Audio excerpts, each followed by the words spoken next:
네, 더불어민주당 공천을 둘러싼 논란이 계속되고 있는데요. 안규백 더불어민주당 전략공천관리위원장 전화로 연결해서 관련 이야기 나눠보도록 하겠습니다.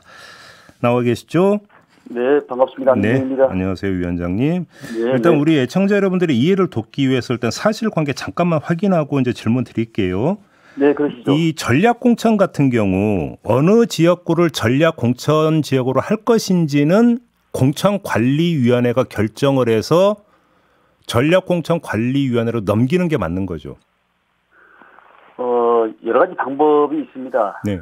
전략공천위원회 하면은 우리 당의 위원장이 고려된 사구위원회, 네. 그리고 현역 의원이 불출마한 지역, 그리고 우리 당의 당세가 강함에도 불구하고 2번 이상 선거에서 패한 지역. 네. 주로 이 지역이 당원상에 나와 있고요. 예. 일반 공천관리위원회에서 이 지역은 전략적인 판단이 필요해서 전략공천으로 지정해 주십시오 하면 저희 공관위로 전략공관위로 공문이 넘어옵니다. 그러니까요. 그러면 그런 절차 과정을 밟아서 전략공관위에서 지정하게 되는 것이죠. 그러니까 지금 위원장님이 말씀하셨던 그런 객관적인 어떤 기준이 있는 건 빼고 네. 특정 지역구를 여기를 전략 지역구로 해야겠다라는 판단, 이 경우로 한정을 하면 일단 일반 공관위에서 그러니까 결정을 해서 전략 공관위로 넘기는 게 맞는 거 아닙니까? 그런 부분도 있고요. 예. 또 전략 공관위 자체적으로 또 자체적으로 3분의 2의 동의를 받아서 이 지역은 이러이러한 사유와 연유가 있으니 전략 공관위로 묶어서 이 지역은 후보를 선정하자. 이런 경우가 있습니다. 이런 경우는 거의 드뭅니다. 자, 그러면 제가 이 질문을 드린 이유가 이제 이제 논란이 됐던 전남 순천, 광양, 곡성, 구례, 을 지역구 있잖아요. 그렇습니다. 권향엽 예비 후보가 이제 단수 공천됐던. 네. 자, 이거 같은 경우는 여기가 이제 여성 전략 특구로 지정이 됐기 때문이잖아요. 그렇습니다. 그러면 여성 전략 특구로 결정한 건 전략 공관입니까? 일반 공관입니까? 일반 공관위에서 이 지역을 전략 공관위로 묶어서 저희들한테 넘겨온 겁니다. 전략 지역으로. 네. 당초 제가 좀 설명을 드리면요. 네. 이 여성의 정치 참여 확대는 우리 당의 기본 방향 중에 하나인데, 네. 당초는 원래는 광주 서구 갑을 여성 전략 지역으로 지정을 하려 했는데 네. 이 지역에 의지가 있으셨던 전남대 모 교수께서 뜻을 접음에 따라서 여성 전략 특구가 순천 구례 곡성으로 변경된 겁니다. 원래 이 지역 여성 전략 지역은 광주로 하려고 했습니다. 그런데 그 교수님께서 뜻을 접음에 따라서 순천으로 좀 내려간 건데요. 네. 이 지역에 대해서는 실제적으로 여성 후보가 경쟁력이 좀 뛰어났고 또 실제 당내 적합도 조사에서 뭐 공개하기는 부럽긴 합니다만 크게 격차가 없었습니다. 그래서 제가 우리가 이 지역을 여성 전략적으로 지정한 것입니다. 자, 그러면 여기서 몇 가지 좀 확인이 필요한데요. 첫째, 네. 그 여성 전략 특구로 그러니까 지정하려고 했던 그러니까 1차 대상지는 광주 서갑이라고 말씀하셨잖아요. 그렇습니다. 이게 언제 그 내부 방침이 언제 세워졌던 겁니까? 이거는? 그게 이제 공천 중간에 그런 지정 세워졌죠. 왜냐하면은 여성 단체나 당내 여러에서 여성 후보가 너무 없다. 네. 그리고 호남에 여성 후보가 필요하다. 그래서 여성 정치 참여 확대를 위해서는 당선 가능성한 지역에다 여성을 특정을 해야 되는데 그래서 호남 지역에 여성 전략 지역을 지정을 했던 것입니다. 제가 지금 질문 드리는 취지를 아마 위원장님도 아마 지금 짐작을 하실 것 같은데 이 지금 현역 의원이 송갑석 의원 아닙니까? 어디 말입니까? 광주 서갑. 네네네. 자, 그러면 송갑석 의원이 지금 하위 20%에 포함이 됐다는 사실을 본인한테 통보한 후에 그러니까 아닙니다. 내부적으로 그러니까 지침을 정했던 겁니까? 아니면 그 뒤입니까? 제가 그 절차 과정은 제가 하위 10% 20%가 누군지를 제가 잘 모르기 때문에 네. 아마 그 전에 그 일이 진행된 것 같습니다. 그 전에요? 네네. 그러면 송갑석 의원이 그 뭐 하위 20%에 들든 말든 상관없이 여기를 그럼 여성 전략특구로 하려고 했다라는 말씀이시네요. 자, 간단히 정리를 하면. 그 부분은 일반 공천관리위원회에서 판단해야 될 문제지 네. 전략공관에서 판단할 문제는 아닙니다. 아, 그래요? 네. 아니 그러면 그러니까 이게 좀 약간 뭐한 게 권향엽 예비 후보도 공천 신청을 한 상태였었잖아요. 그럼 그때. 그렇습니다. 예. 자, 그럼 거꾸로 이야기도 성립이 되는 게 그러면 권향엽 예비 후보가 여기를 그러니까 신청을 한 상태인데 여기를 빼고 광주 사갑을 먼저 여성 전략 특구로 선정한 데에는 다른 이유가 있어야 될 거 아닙니까? 그러면. 그러니까 이것은 일반 공천관리위원회에서 판단해서 전략공관위로 넘어왔기 때문에 네. 저희 전략공관위에서는 넘어온 지역 지정에 대해서 판단을 요한 것이지 종합적인 판단을 요구한 것은 일반 공천관리위원회에서 하기 때문에 제가 세세한 내용까지는 제가 접근하기가 상당히 제한적입니다. 네. 그리고 또 한 가지 조금 전에 위원장님께서는 이게 이제 크게 격차가 벌어지지 않았다 이 말씀도 하셨는데 지금 또 그 KBS 광주인가요? 여기서 실시한 여론조사를 보면은 서동영 의원하고 격차가 크게 벌어지는 결과도 나왔다. 이 점도 그러니까 보도가 된 바가 있는데 그럼 이건 어떻게 받아들여야 될까요? 그것은 아마 12월 달 작년 1월 달 초 아마 그 어간일 같은데요. 네. 당에서 최근 적합도 조사를 한 거 보면은 별반 차이가 이렇게 적합도 조사 없이 그렇게 나왔습니다. 후보 간의 격차가 크지 않습니다. 그래요. 자, 알겠습니다. 그러면 왜 그러면 다시 또 이 경선 붙이기로 그러니까 그 번복을 한 겁니까? 그것은 이제 우리 권양엽 후보께서 당에 이러저러한 본인에 의해서 분란이 소지가 있으면 안 되니 본인이 자신이 있으니까 당당히 경선하겠다 아마 이렇게 의사를 표시한 것 같습니다. 그런데 이제 어제 당에서 돌린 공지를 보면 이제 이곳을 여성 전략 특구로 선정을 해서 권향엽 예비 후보를 공천을 주기로 한 이유를 세 가지를 들었더라고요. 첫째, 전남 지역 여성 의원이 없었다라는 점이 고려가 됐고, 여성 후보의 경선 참여 등 공천이 전무했다라는 그러니까 또 하나의 이유였고, 당헌 당규상 여성 30% 공천 조항이 있다라는 점, 이 세 가지를 들었던데, 이게 원칙이어서 이곳을 여성 전략 특구로 선정을 했다면.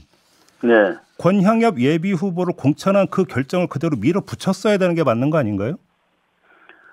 원칙적인 말은 그 말씀이 맞는데 당은 총선을 앞두고 여러 가지 정부적 판단을 요하기 때문에 아마도 본인의 의사에 의해서 권향엽 후보의 의사에 의해서 그렇게 된 것 같습니다.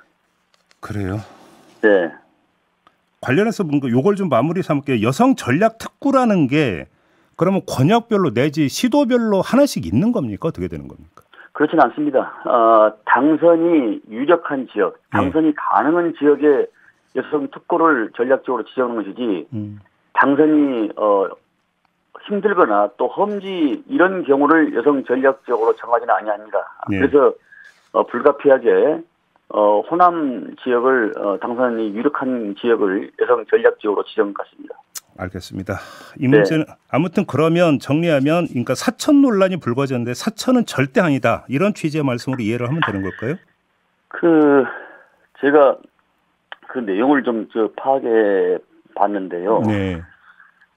권양엽 후보가 지금 김혜경 여사의 수행 부실장을 역임했다는 것을 가지고 사천이라고 한 것 같은데 논란이 제기된 이후에 당시 선대위 직책을 받은 것을 확인해 보니까 실제 배우자를 수행하지는 않았습니다. 그렇게 발표를 본인도 했고요. 수행한 바가 없다고 했고 아마 이제 그 선대위 조직이란 것은 각 단위별로 각 위원회별로 사무처 출신 당직자나 이런 분들이 한 번씩 들어갑니다. 근데 이 부실장이라는 직책이 총 5명인데 그 5명 중에 한 분이었고요. 아마도 이 내용은 누군가가 그 가짜뉴스를 퍼뜨리기 위한 어떤 프레임이 아닌가 나는 이렇게 지금 저는 판단합니다. 사천이라고 하는 걸 두고 하시는 말씀인가요? 그렇습니다. 그래서 권양엽 후보가 당을 위해서 스스로 기득권을 버리고 경선을 주장한 만큼 경선 결과를 지켜보면 될 것 같습니다. 알겠습니다. 그럼 이게 연결이 되는 지점에서 이 문제가 제기가 되는데 이제 서동영 의원, 서동영 의원도 그 문제를 제기했고 컷오프됐던 의원들도 그 공통되게 제기했던 문제 하나가 있는데요. 내가 왜 컷오프됐는지 이유나 알자. 근데 당에서 안 알려준다. 이 얘기를 계속하고 있는데 이걸 어떻게 이해를 해야 되는 겁니까? 자, 이렇게 보면 될 것 같습니다.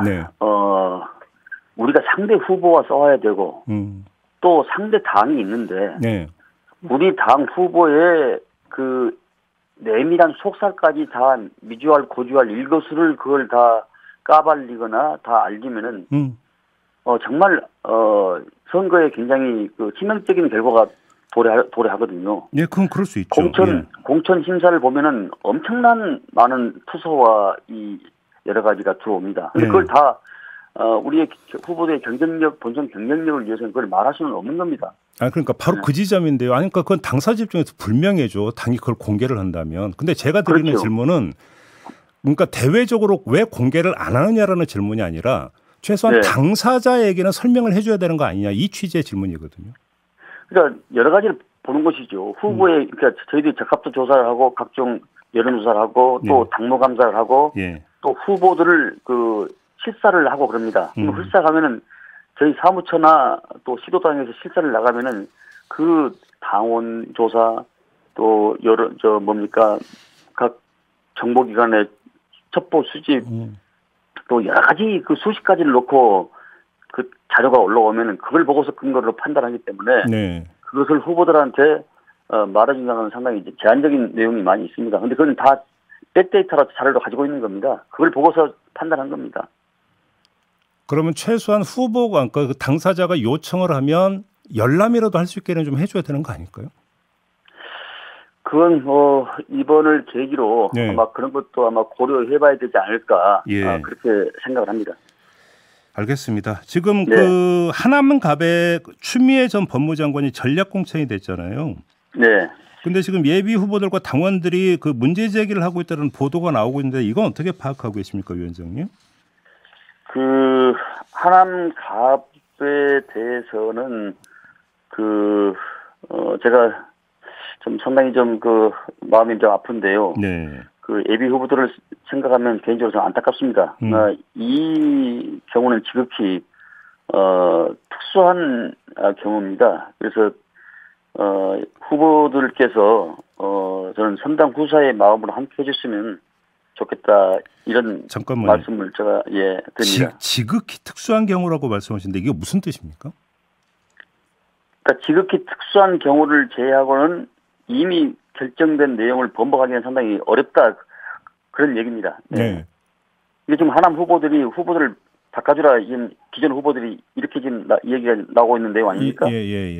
그러니까 이 같은 경우에는 지극히 특수한 경우를 제외하고는 이미 결정된 후보를 받아들이기 힘들다. 근데 이제 그러면 그 추미애 전 장관은 그럼 여기에 전략 공천한 이유는 뭘까요? 그러면? 추미애 전 대표는 그야말로 투쟁력과 조직력을 검증된 분이죠. 윤석열 정권을 상대로 포악과 폭주를 견제하고 심판하는데 누구보다도 뛰어난 역량을 보여줬다고 생각을 합니다. 그래서 이번에 이렇게 그 분구되면서 그쪽이 하남이 갑을로 나눠지지 않습니까? 특히 갑 지역은 도농 복합 지역이고 기본적으로 우리 당 보수세가 강한 지역으로 분류된 지역입니다. 그래서 저희들이 판단은 추미애 전 대표처럼 투쟁력과 또 설득력 이런 분들이 좀 그분의 그 지역에 가셔가지고 그 주변에 있는 우리 민주당 후보들까지 좀 그 선전을 해서 돌풍을 좀 일으켜 주십사 하는 그런 바람에서 이 지역을 전략 공천했다는 말씀입니다. 그러니까 쉽게 말하면 하남갑은 보수세가 강한 험지다 이런 말씀이실까요? 하남을은 미사 지역 이건 기본 신도시는 우리 당이 강세 지역인데 반면에 기존의 갑은 우리 당의 보수세가 강한 지역입니다. 거기는 상당히 선전을 해도 어려운 지역인데 이런 지역 가서 좀 돌풍을 해라. 그래서 기본적으로 우리 당의 이번의 방침은 광역단체장급을 지낸 일테면 충남의 양승조 같은 경우는 후보 같은 경우는 천안 을이 굉장히 강세 지역인데 예. 예산 홍성은 우리 당 후보가 한 번도 된 적이 없습니다. 예. 그런 지역 험지로 갔고 또 강원도 도지사를 지냈던 이광재 후보 같은 경우는 분당 갑으로 가셨지 않습니까? 네. 허태정 대전 전 시장이랄지 또 박남춘 인천시장 같은 부분은 기존 강세 지역인 자기 지역보다는 여타 지역으로 가시라니까 자기들은 이번에 불출마하겠다 이렇게 뜻을 표한 바가 있습니다. 그래서 기본적으로 그런 유명세나 광역단체장을 지낸 분들은 우리 당의 강세지보다는 험지 가서 선전해달라 이것이 기본적인 방침이었던 것입니다. 마지막으로 이 질문을 좀 드릴게요. 그러니까 네. 임종석 전 실장이 희망했던 서울 중성동갑 여기는 네. 전략 지역으로 정해져 있었기 때문에 본인이 먼저 후보로 뛰었던 곳과는 관계없다 이렇게 설명을 하신 바가 있는데 그렇습니다. 의정부 갑이나 용인시 정 있잖아요. 여기는 의정부 갑 그리고 용인정 여긴 전략 공천지였는데 경선을 하기로 했다고 하는데 그럼 어떤 차이가 있는 걸까요? 네, 지역의 상황에 따라서 그 지역의 후보가 경쟁력 후보가 있는 후보가 있거나 아니면 경쟁력이 있을 때 다소 제한적인 후보가 있으면은 영입된 인재들하고 같이 이렇게 경선을 붙이는 이런 방법을 택했습니다. 예. 네. 그러면 중성동갑의 임종석 전 실장은 경쟁력이 없었다고 판단하신 거예요? 그건 그렇게 접근하면 안 되죠, 그것은요. 임종석 실장께서도 광역단체장급으로 네임밸류가 있는 분이니 당의 전통적인 강세 지역보다는 강세가 약한 보통에 있는 강세 지역 가서 선전해 주십사 하는 이런 요청을 드렸던 것입니다. 그러니까 결국은 그것의 이제 가장 기본적인 척도는 이제 송파병이었나요? 여기 당이 이쪽으로 가기를 송파갑을 제가 요청을 했었지요. 그런데 이제 본인이 이걸 거부한 데서부터 이제 문제가 비롯됐다 이렇게 이해를 하면 되는 걸까요? 그러면? 그건 이제 여러 가지 정치적 판단과 고려가 있는 상황이기 때문에 제가 그 내용은 뭐 깊은 속설을 제가 알 수가 없을 것 같습니다. 당에서는 제가 조금 전에 말씀드렸다시피 당세가 강한 지역보다는 당세가 보통이거나 약세 지역 가서 알겠습니다. 그 지역에 좀 바람을 입혀달라 이런 부탁을 드렸던 것입니다. 그러니까 마무리 삼아서 총괄 질문 하나만 드리고 끝낼게요. 아까도 잠깐 그러니까 질문 속에 포함이 된 건데 전략 공천으로 한정을 해서 좀 질문을 드리면 전략 공천 결과에 대해서 본인들이 승복을 하기 위해서는 뭔가 좀 투명한 좀 더 투명한 어떤 절차와 기준이 필요하다라는 생각 혹시 안 하십니까, 위원장님? 그 전략 공천은요. 당헌 당규상의 n분의 20, 그러니까 50군데 정도는 통상은 전략 공천하게 되어 있습니다. 이게 일반 공천 관리는 기승전결이 요구되지만은 전략 공천이라는 것은 새로운 신진 인사가 가거나 혹은 특수적인 상황에서 전략적 판단을 요구하기 때문에 기승전결보다는 결만 가지고 오는 겁니다, 이게. 그러니까 정치의 고도적 정무적 판단과 이런 여러 가지 그 집약된 것을 요하는 것이죠. 그러니까 제가 드렸던 질문은 그 결이 전달되는 과정에 있어서 투명성 이걸 여쭤본 거거든요. 앞으로 그런 투명성을 더 보장되도록 여러 가지 제도적 보완을 할 필요가 있다고 느껴집니다. 알겠습니다. 네. 자, 마무리할게요. 고맙습니다, 위원장님. 네, 감사합니다. 안규백 더불어민주당 전략공천위원장이었습니다.